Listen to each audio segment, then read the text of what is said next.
Bonjour à tous, merci de nous suivre pour ce flash d'information.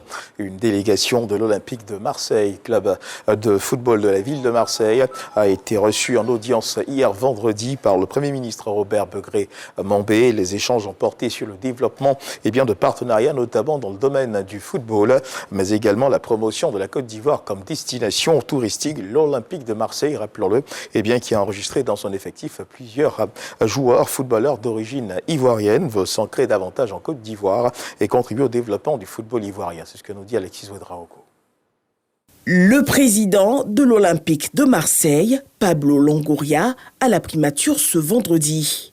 Il y conduit la délégation du club de football de la ville de Marseille pour une rencontre avec le Premier ministre Robert Begré-Mambé.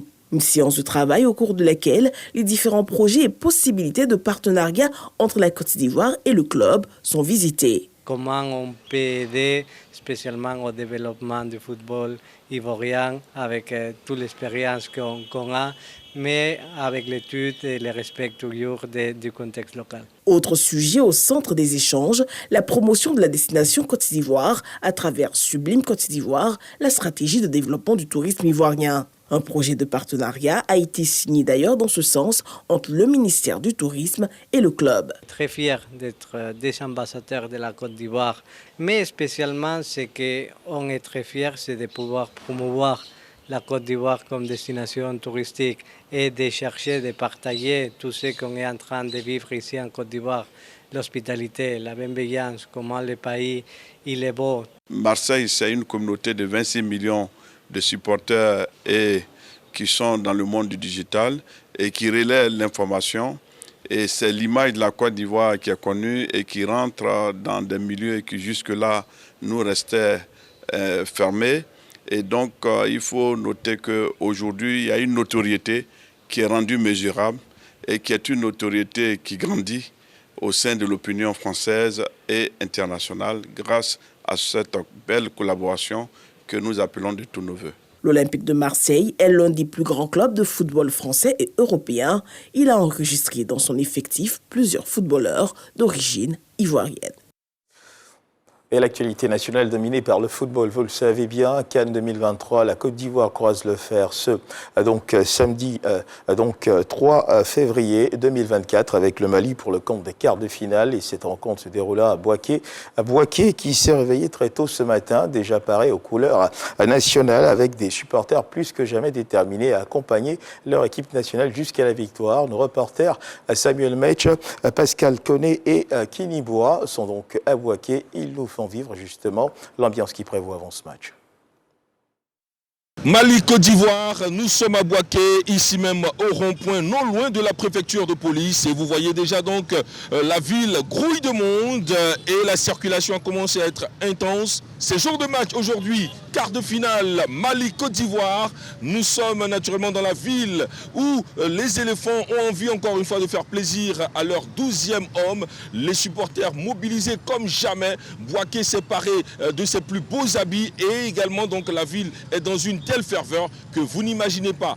Les ventes de maillots se poursuivent. Les populations vaquent très rapidement à leurs occupations afin d'aller occuper tout à l'heure donc les places au sein du stade de la paix de Bouaké. Et ici, je suis en compagnie donc de quelques supporters à Bouaké. Alors, on sent déjà, ça a été chaud sur les réseaux sociaux, tout et tout.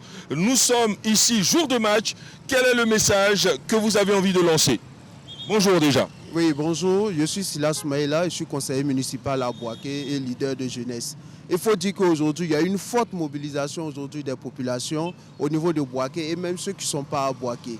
Les gens sont mobilisés pour ce match-là et parce que nous sommes convaincus que nos éléphants vont remporter ce match d'aujourd'hui. Vous pronostiquez combien? Non, nous pronostiquons 2-1. Comme c'est un pays frère, on va permettre au Mali de marquer un but, mais les Ivoiriens marqueront 2 buts pour confirmer la victoire. Le Mali et la Côte d'Ivoire, deux pays frères quand même, il faut le dire, et plusieurs messages d'apaisement sont lancés depuis quelques jours pour que naturellement on ne pense qu'au football et rien qu'au football. À ce niveau aussi vous êtes interpellés. Oui, effectivement, nous sommes interpellés surtout en tant que leader d'opinion. Nous sommes aujourd'hui dans une configuration où il y a une mobilisation de certaines personnes, entre guillemets, de mauvaise foi, qui appellent à ce qu'il y ait des troubles, je vais dire. Et aujourd'hui, l'appel que nous pouvons lancer à nos frères ivoiriens comme à nos frères maliens, c'est d'être dans une situation de mobilisation et de soutien uniquement. Et il n'y a aucun autre esprit qui doit demeurer après. Ce qui est sûr, la réalité du terrain donc donnera son verdict et les supporters sont mobilisés. La paix règne à Bouaké, la paix régnera aussi sur le terrain. Herman Guivet, c'était donc Samuel Metch en direct de Bouaké. La ferveur y est. Et merci à vous Samuel Metch pour ce premier jet qui nous donc rend compte du pôle de la mobilisation du côté de Bouaké, une ferveur qui grandira certainement à l'approche de ce match. L'affiche donc pour cette journée comptant pour les quarts de finale opposera donc la Côte d'Ivoire au Mali. Ce sera au Stade de la Paix de Bouaké et puis nous aurons le Cap-Vert qui sera opposé à l'Afrique du Sud. Ce sera au Stade Charles Konan à Bani de Yamoussoukro. Et justement, pour entamer à ce stade de cette compétition, quel est le mental que doivent avoir les joueurs pour pouvoir vaincre? Nous en parlerons avec notre invité à 13h. Il s'agit d'Ibrahima Bakayoko, ex-capitaine des éléphants. Il sera avec nous sur le plateau, avec nous justement. Avec lui, nous aborderons ces différentes questions et nous verrons dans quel état d'esprit les joueurs de l'équipe nationale de Côte d'Ivoire doivent affronter cette rencontre. Ce sera donc à 13h. Merci de nous suivre. On se retrouve à 13h pour le journal.